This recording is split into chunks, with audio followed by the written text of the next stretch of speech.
Oral infections in children increase the risk later in life of atherosclerosis, or clogging of the arteries. Really? A bacteria can increase the risk of blockage of the arteries later? Or could it be the medication that we treat childhood infections, oral infections with? We'll discuss that. Antifungal drug helps prostate cancer, okay? Helps with the PSA. We'll talk about that toward the end of the show. Right in the middle, I have a question today I thought was a really good one. Xylitol, Doug, you say xylitol is okay. Isn't it derived from corn? All that and a whole lot more. Tell your friends to watch this show. Know the cause. For the past 45 years, I have dedicated my life and my whole career to finding the root cause of disease. And I now know with certainty that we must play a role in our own health care. I'm a self-care advocate, and you know what? Every time you change your diet for the better, exercise, or swallow a nutritional supplement, so are you. Now welcome to Know the Cause.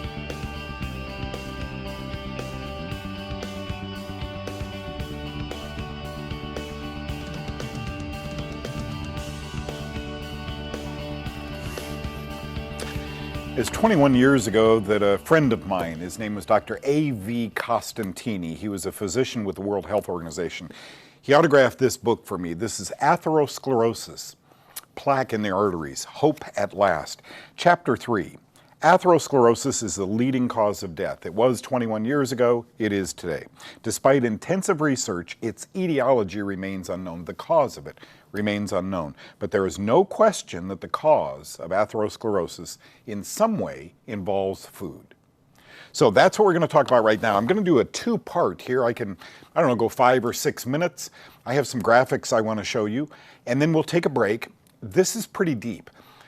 A headline came to my attention, I'll show it to you in a minute, that I thought, oh my gosh, the medical community is really confused on this. Let's try and take some of the confusion out for you, the viewing audience. If I stand in front of heart surgeons one day, I will give this exact presentation. First, let's define atherosclerosis. Okay, here we go. What is it? Atherosclerosis, a progressive process responsible for most heart disease, is a type of arterial sclerosis, or hardening of the arteries, okay? Every doctor knows that, but why would God put this beautiful plexus of arteries, capillaries, veins in our body only to have them become hard? It's got to be, logic dictates, it's got to be something we're eating, breathing, something in our environment that does that, okay? Let's keep going. What causes it? Well, says WebMD, a major medical website here in the US, it's caused by high blood pressure, smoking, or high cholesterol. Wow. Wow. What if it were so much? And that doesn't say food, does it? Okay. This is the headline, folks, that came to my attention. A doctor friend of mine forwarded this to me the other day. Here it is. Common oral infections in childhood may increase the risk of atherosclerosis when they age, in adulthood. So, I hypothesize down below, so children's mouth germs block their arteries when they grow up? Really? Shall we think about this a little bit more logically? They don't know why infectious mouths in children lead to blocked arteries when we grow up. And therein lies the problem, folks. It's what you didn't learn in medical school that scares me, not what you did learn. Thank God you learned anatomy, physiology, chemistry, etc. But logic wasn't a course. Oral infections in childhood can lead to blockage of my major arteries. The logic in these articles is, well, maybe we didn't kill all the bugs with the antibiotics that we put the child on because of that. Okay, so walk down this aisle with me. What does every child with a mouth infection get from every doctor? Okay, and this graphic I think is important because it summarizes the article. Doctors don't know why these oral infections progress to blocked arteries. But they do know that virtually all children get antibiotics when they have an oral infection. And then I pause, wait. Could antibiotics in some way cause atherosclerosis later in life? I mean, here's the joy of this book. Now, this is a 700-page book. He autographed it to me On December 1st, 1998, Dr. Costantini, we became phone call buddies. He passed a few years ago, but 700 pages, Atherosclerosis, Hope at Last. This book says fungus causes atherosclerosis. How are we exposed to fungus? That's what I'm going to continue today trying to teach you folks. It's just so important. It's ironic that 21 years ago, these three physicians with the World Health Organization said, you know, if we think about it logically, it has to be something you swallow that gets into your bloodstream that can cause hardening of the arteries or plaque to build up or blockages, occlusions. And it's not just the arteries, it goes on to smaller blood vessels, you know, veins, and then even smaller capillaries. What is causing these occlusions?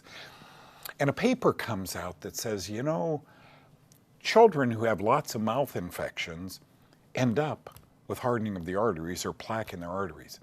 And the first thing if I were a doctor, if not for the Vietnam War and my poor grades, I probably would be a doctor today, okay? And I would say the same thing, So make sure your children don't get dental problems because that goes on to cause atherosclerosis. Really? Infections cause atherosclerosis? There are none so blind as those who just can't see. The question is, it's not the infection. It's what you gave the child for the infection. Could that be causing atherosclerosis later in life? So this last graphic before we go to the break says this. Antibiotics are fungal mycotoxins, poisonous to little tiny organisms like bacterium in little tiny doses, and poisonous to larger organisms in larger doses. We humans are eukaryotic, heterophilic, multicellular, very, very big organisms. Could antibiotics, a child doesn't get one antibiotic. Children get lots and lots and lots and lots of antibiotics, as do we adults. Could that contribute to ill health down the line? When we get back from this break, I'm going to go back to the book and reference you what the good doctors thought 21 years ago, so don't go away.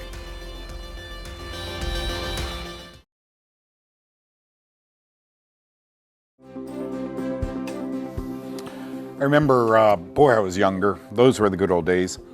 I remember reading this on the airplane coming back from Canada one time.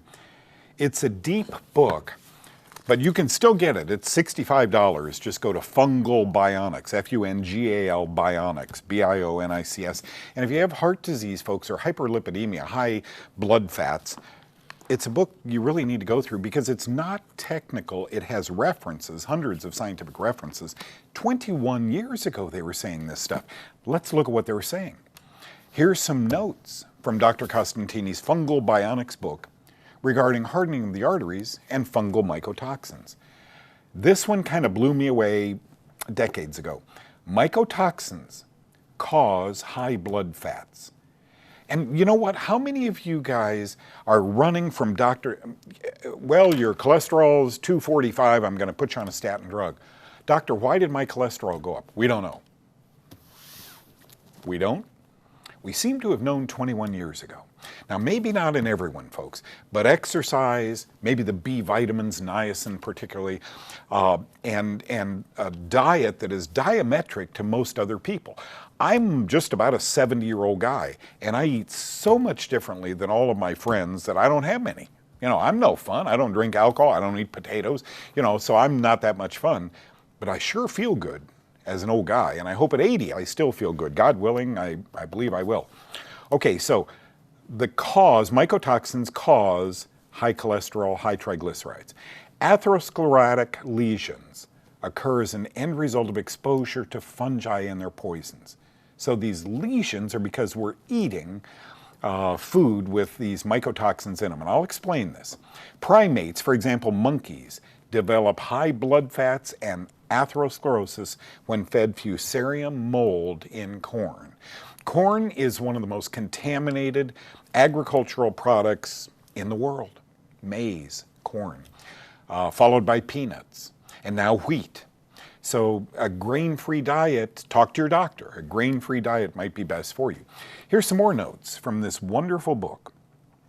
All drugs, at this one, are you sitting down? All drugs and dietary measures effective in treating atherosclerosis and or high blood fats share only these similarities. They have antifungal or anti-poison activity.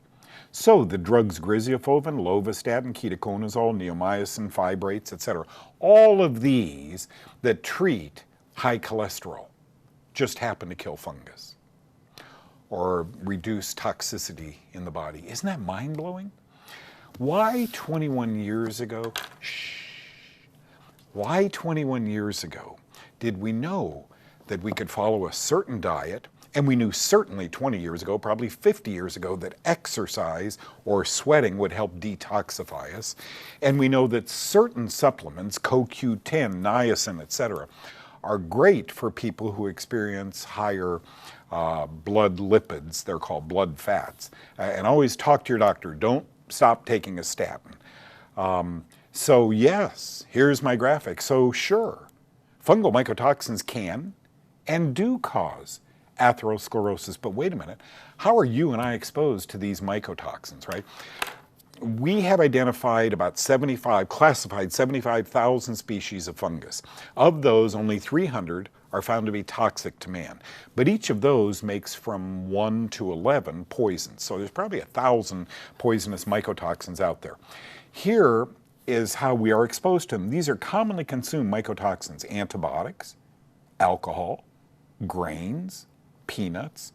Wait a minute, Doug, are you saying alcohol increases the risk of atherosclerosis? Because my doctor says when I eat, dinner, a glass of wine is okay, or maybe 2. I think you'll find this fascinating. Yes, because like antibiotics, alcohol exposes us to mycotoxins. Here's a quote from the journal Stroke in 1998.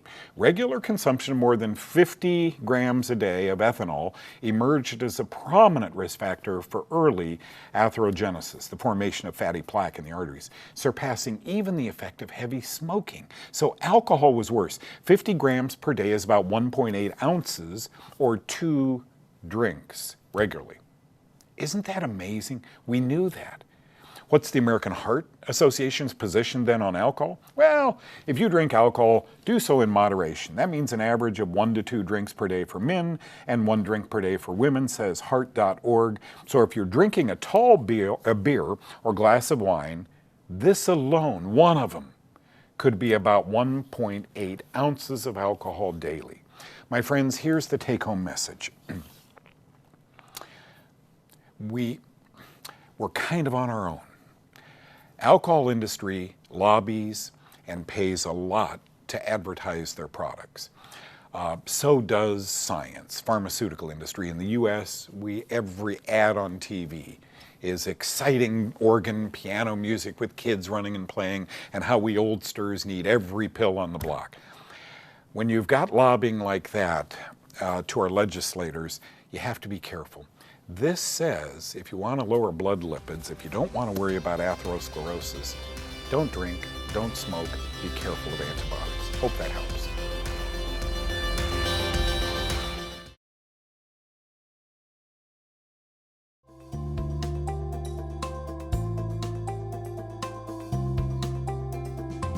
So Bettina asks, hey Doug, it's on the diet. Is xylitol a corn derivative?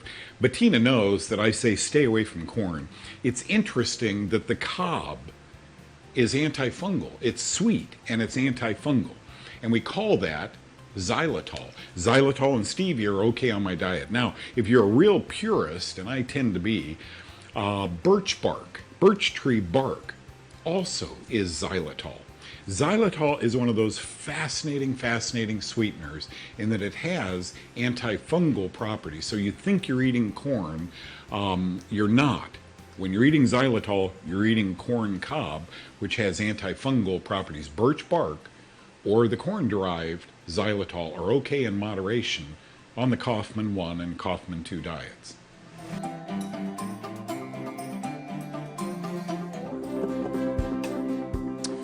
Hey friends, my dear buddy Erin Porter is here. She's been on this show before. Welcome and Thank you for coming in. Thanks for having me. And the reason I have this bilateral monocle on my face is because I was reading this, A Journey from Chronic Illness, Brokenness, and Junk Food Junkie to Wholeness and Wellness.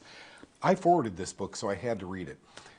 So I lend my name to a lot of books, a lot of people write, and I generally look at chapter 1, advance to chapter 7, and then see the crescendo at the end of the book, and then I write. I literally couldn't put this down. I had no idea about the abuse that you've been through. I mean, this was an amazing, transparent book that was written. How did the name Eat, Pray, and Get Well, where did that name come from? Well, I was trying to think of a title, and I thought, how did I get well? I had to change the way I eat, and boy, did God guide me through prayer, even down to what doctor to go see, and eat, pray, get well. And you That's got how well. I got well. And you Yeah. got well.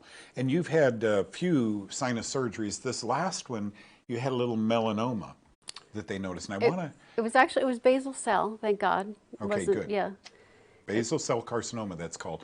If you're squeamish, don't look at this picture. It's post-surgical. She came out of surgery. On the left, that is her all bandaged up for a few days. That's under the bandage on the right. It's hard to look at that and then look at you and that guy was genius, whoever did your surgery. He did a great job. Yeah. And he's so young. I think he's about 30 years old. Yeah, but, exactly. They told me to pair up with a plastic surgeon just in case. And I think I was in denial. It was the size of a freckle. Yeah. And they told me, don't go to a plastic surgeon that does, eyes and other parts of the body. This guy is very good. So I thought, well, it's not going to be anything anyway. It'll probably just be a little slice. Right. And was planning where I'd go out to dinner that night because I'll have a little Band-Aid on. But that's not exactly what happened. And you know what? Listen, I need to say this. Thank God you got that done. These are called Mohs procedures.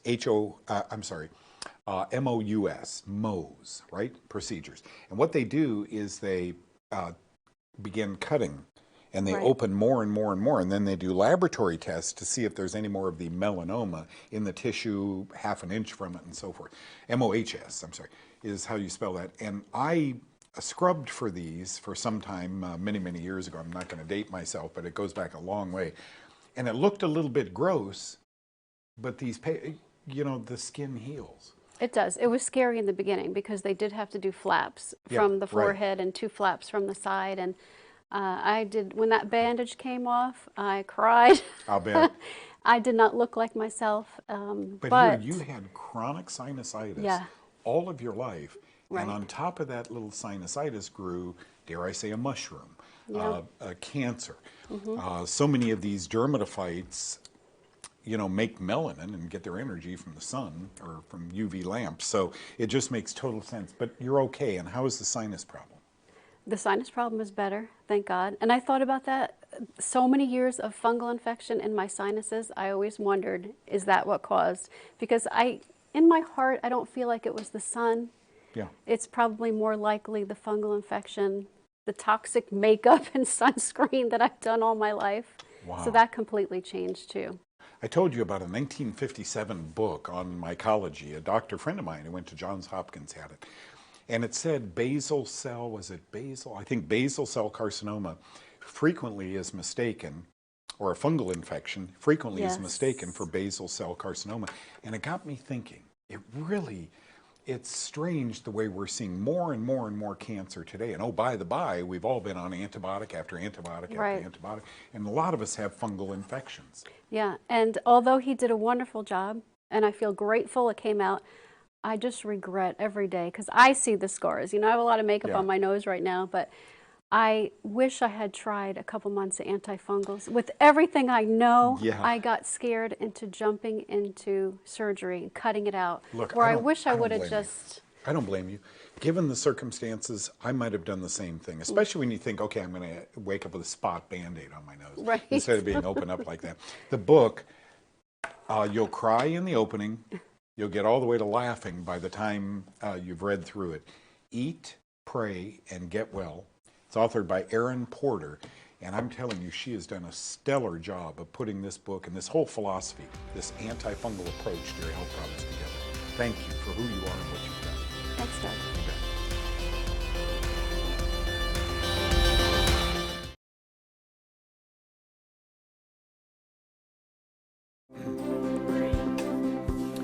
You know, many years ago, Dr. Richard Ablin, a guy I really respect, he's the guy in 1970, I was in Vietnam, he was a professor, a scientist, and he discovered the PSA molecule. The PSA. I have said long before I knew him, the PSA test doesn't work. I think science is finally grasping that also. And boy, they've oversold it to the detriment, in my humble opinion, of huge numbers of men. I don't think I've had a PSA test, but I got an insurance physical years ago and they drew blood. And so I bet they did a PSA, so I must have been normal. Normal is 0 to 4. In an older man, maybe 0 to 5, somewhere in there. But boy, don't tell urologists that, because if it's 4.1, they're going to dig and do biopsies and so forth. Don't get me started. What if swollen PSA had more to do with fungus than anything else, okay?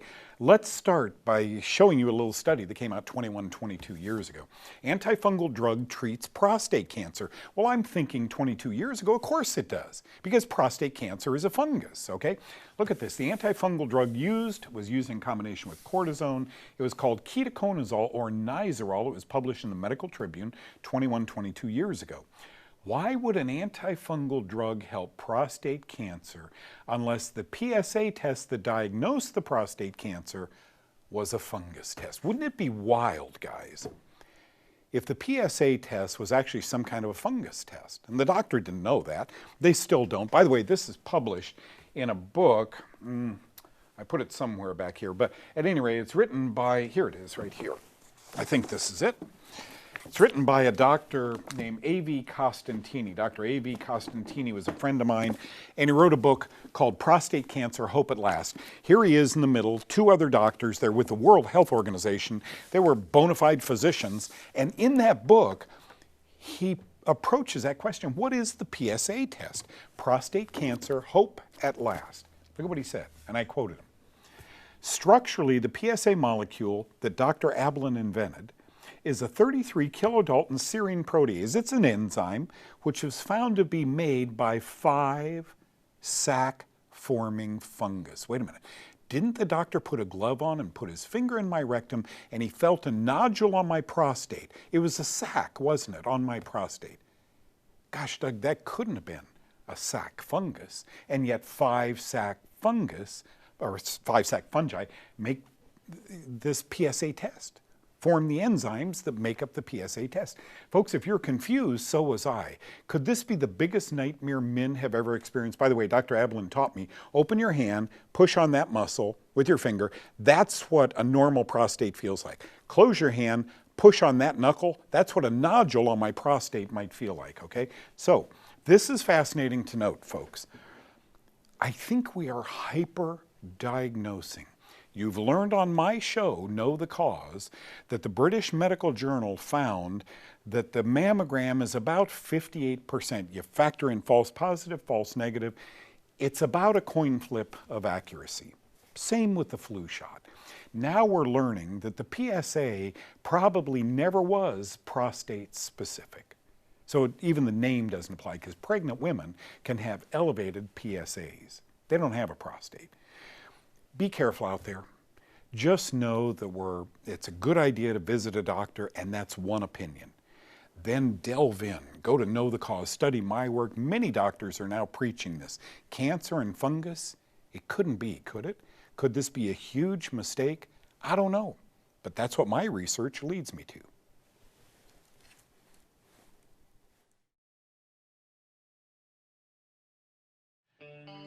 I just need to land it here. If you have prostate problems, atherosclerosis, think back. Did you have a history of antibiotics? And never take my advice. Always take your doctor's advice. I'm just a seed planter. God bless you.